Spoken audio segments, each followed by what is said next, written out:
बिस्मिल्लाहिर्रहमानिर्रहीम। मोहतरम साज़ा कराम, अज़ीज़ तलबा तालिबात, अस्सलाम वालेकुम। कलम की हाथ में लिखना सिखाया उस्ताद ने, कलम की हाथ में लिखना सिखाया उस्ताद ने, मंजिल भी सामने रास्ता दिखाया उस्ताद ने। हम तो बस पुतले थे, हम तो बस पुतले थे, शौक़ देकर इंसान बनाया उस्ताद ने। आज का आलमी दिन उस्ताद का दिन, जिसके लिए बहुत से तलबा तालिबात ने अपनी मोहब्बत का इजहार किया।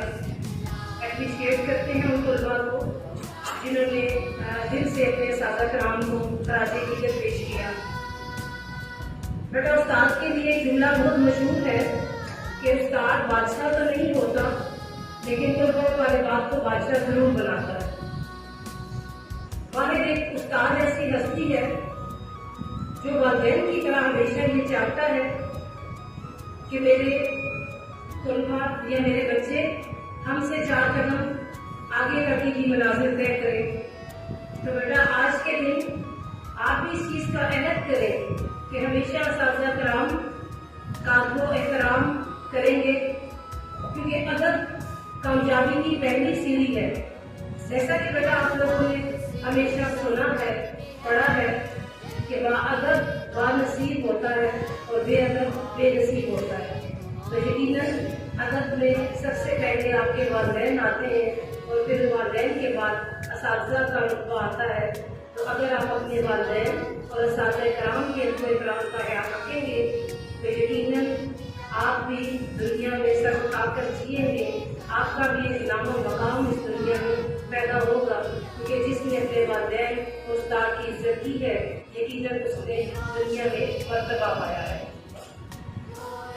अरस्तु सिकंदर आजम का उस्ताद, अरस्तु बहुत बड़ा फिलासफर और सिकंदर आजम जो है वो आधी दुनिया का फातिह, आधी दुनिया का बादशाह। एक छोटा सा वाक़या है बेटा कि अरस्तु और सिकंदर आजम का गुजर एक दरिया के पास से हुआ।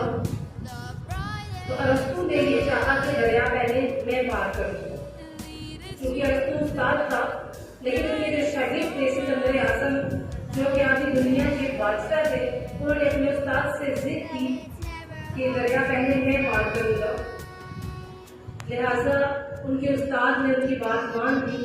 तो सिकंदर आजम ने पहले दरिया पार किया, फिर अरस्तु ने दरिया पार किया।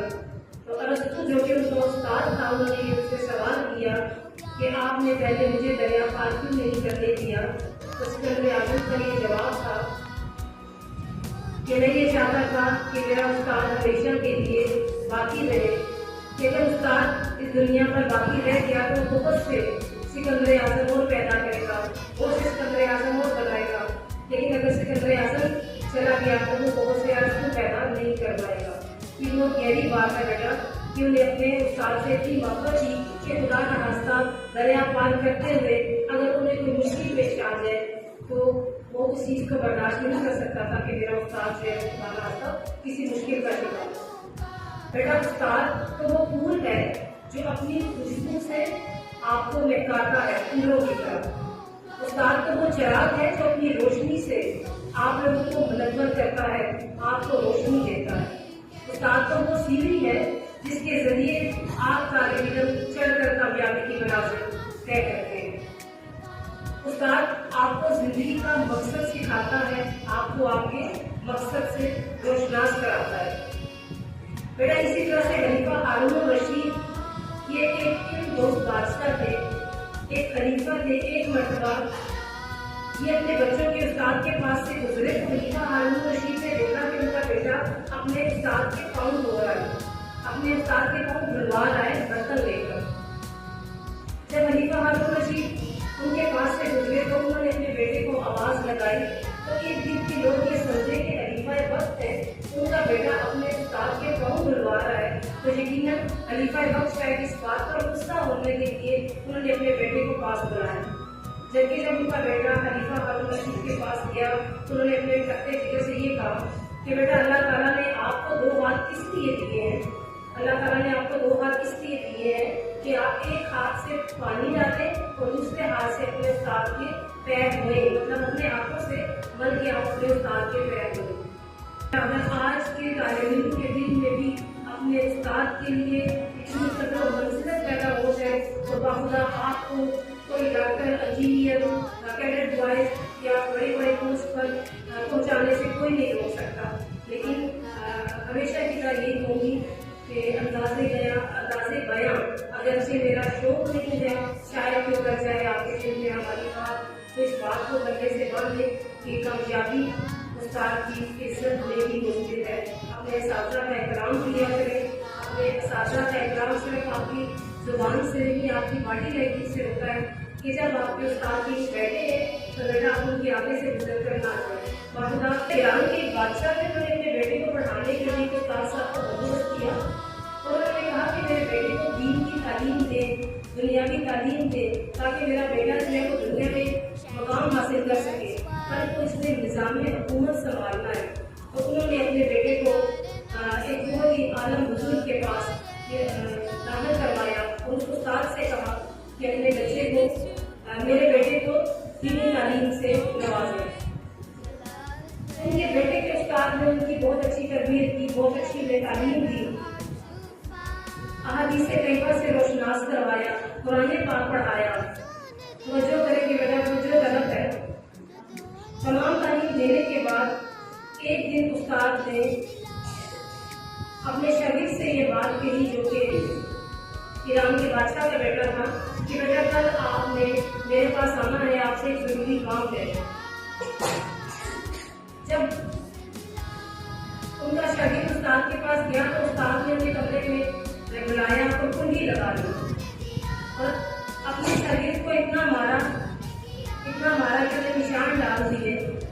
جب وہ اسے گھر بھیج دیا، جب وہ اپنے گھر گیا تو انہوں نے اپنے والد محترم سے اس بات کا ذکر کیا کہ میرے استاد نے آج مجھے اتنا مارا ہے اور مجھے وجہ بھی نہیں بتائی، اور مجھے ایسا لگتا ہے کہ میں نے کوئی غلطی بھی نہیں کی تھی، پھر بھی میرے استاد نے مجھے بلا وجہ مارا ہے۔ تو جو اس دور کے بادشاہ تھے ایران کے، تو انہوں نے کہا کہ بیٹا وہ آپ کے استاد ہے، تو بغیر غلطی کی آپ کو نہیں ماریں گے، کوئی تو وجہ ہوگی جس وجہ سے انہوں نے مارا ہے، اور میں آپ کے استاد کو کٹہرے میں کھڑا نہیں کر سکتا۔ جب ان کے والد صاحب نے ان کی یہ بات نہیں سنی تو وہ اپنی والدہ محترمہ کے پاس گئے، انہوں نے یہی واقعہ گوش گزار کیا، ان کی والدہ محترمہ نے یہی جواب دیا کہ بیٹا جب آپ اپنے والد صاحب سے بات کر چکی ہیں تو میں والد صاحب کے آگے جا کر آپ کے لیے کوئی درخواست نہیں کر سکتی۔ اس واقعہ کو دن گزرتے گئے اور 22 سال گزر گئے۔ ایران کے بادشاہ کا انتقال ہو گیا اور جو ان کا بیٹا تھا آپ اس نے سلطنت سنبھالتے ہی اسے سب سے پہلے اپنے اس بزرگ استاد کا یاد آیا، جو کہ ابھی تک زندہ تھے اور مزید بزرگی کی حالت پر پہنچ چکے تھے۔ ان کے ہاتھ میں کنڈی تھی اور ان کے بال اور بویں سب سفید ہو چکی تھی، یوں سمجھ لیں کہ بہت ضعیف تھے۔ تو انہوں نے سب سے پہلے اپنے استاد کو بلایا اور انہوں نے یہی بات کی کہ میرا آج بھی آپ سے یہی سوال ہے، آپ بے شک میرے استاد ہیں، میرے لیے محترم ہے، لیکن تب میرے پاس اختیار نہیں تھا، آج میرے پاس اختیار ہے، میں آپ سے پوچھنا چاہتا ہوں کہ آپ نے مجھے کیوں مارا؟ تو ان کے استاد محترم نے جواب دیا کہ بیٹا مجھے پتا تھا کہ جب تیرے پاس اختیار آئے گا، کیونکہ تو ملک کا حکمران بنے گا مستقبل میں، تو تب تم سے یہ سوال کرے گا، تو بیٹا میں نے آپ کو اس لیے مارا تھا کہ جب آپ ایک سلطنت کے حکمران بن جائیں تو کسی پر اتنا ظلم مت کرنا کہ تا زندگی کو بھول نہ پائے اور قیامت والے دن کو آپ کو کٹہرے سے کھڑا کرے۔ تو آپ کو ایک استاد کی مار جو کہ آپ کا خیر خواہ تھا، میری مار اگر آپ کو تا زندگی یاد رہی ہے، تو یقیناً اگر آپ کسی غریب پر ظلم کرو گے تو وہ آپ کے لیے، آپ کی سلطنت کے لیے بھی برا ثابت ہوگا اور قیامت کے روز آپ اس کے لیے جواب دیں گے۔ میں چاہتا تھا کہ وہ ایک اچھا حکمران بنے، ایک رحم دل حکمران بنے اور اپنی رعایا کا ظلم نہ کرے۔ یہ بہت گہری بات ہے، اگر آپ کو بھی سمجھ میں آ گئی ہو کہ بیٹا کہاں سے زندگی شروع ہوتی ہے اور کہاں جا کر ختم ہوتی ہے۔ ہر انسان بچپن سے جوانی کے بعد بڑھاپے میں جاتا ہے، لیکن بات وہیں سے شروع ہوتی ہے، وہی پہلی سیڑھی کہ اگر آپ نے اپنے استاد کا احترام کیا ہوگا تو زندگی میں کامیابیاں اور کامرانیاں انشاءاللہ عزیز آپ کا مقدر ہوگی، کیونکہ آپ کا استاد جو ہے وہ آپ کے ایمان کا مربی ہوتا ہے۔ امام اعظم بنو حنیفہ کی شاٹ کی بات ہے کہ بیٹا وہ اپنے استاد کی اتنی عزت کرتے تھے کہ وہ ان کے گھر नहीं सोते थे कि उस तरफ हमारे उस्ताद का घर है। तो बेटा वाओ को हमारे करीब 100 लोगों को अगर आप देखें तो उस्ताद की इज्जत तो उन लोगों ने की है, जबकि आज के दौर में तो बेटा मेरी वालदैन से गुजारिश है कि वो आपके दिलों में उस्ताद का मकाम पैदा कर सकते हैं, ना कि जरा जरा सी बात पर आज की खाली साहब को पढ़ने में कर दिया जाता है कि आपने मेरे हमारे बेटे को थप्पड़ क्यों लगाया। और ये चीज़ हमारे लिए नमाई फिक्रिया है, वो उन्हें कभी तरक्की नहीं करती जो साजा का काम करना भूल जाती है। अगर हमें अपने वतन को, मुल्क को, उनको तरक्की की राह पर गामजन करना है तो हमें उस्ताद के मयार को दोबारा से वापस लाना होगा।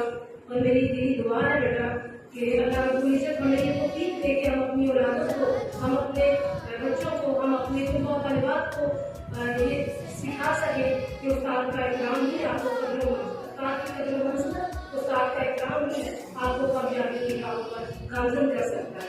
तो आज का दिन वो महसूस होना चाहिए कि आज के दिन आप अपने साजा इकराम का दिन बनाते हुए इतनी खामोशी का मुजाहरा करें कि उस्ताद को राजे कैसी बात पेश कर सके आज के पीसफुल डे के हवाले से। आज के दिन आप लोगों को बेटा ये नसीहत जरूर करूँगी कि अपने सासा को न सिर्फ अद्बो इकराम का हिस्सा बनाए बल्कि दिल से उनके लिए नमाज के बाद दुआ किया करे कि अल्लाह ताला हमारे मुल्क के साथ को, हमारे साथ को जिंदगी बख्शे, अल्लाह ताला उनको लंबी जिंदगी अता करे ताकि वो आपकी रहनुमाई कर सके, क्योंकि हमारी रहनुमाई के लिए हमारे रब्बुल इज्जत ने आका दो जहां को भेजा हज़रत मोहम्मद सल्लल्लाहु अलैहि वसल्लम, जिनकी हम उम्मती है, आज तक हम उनकी सुन्नत पर अमल करते आए हैं। लेकिन दुनिया के ऊपर मौजूद जो साजा इकराम है वो भी उस्ताद हैं आपके, और उनका इकराम करना आपका वाजिब है। अल्लाह रब्बुल इज्जत आपको तौफीक दे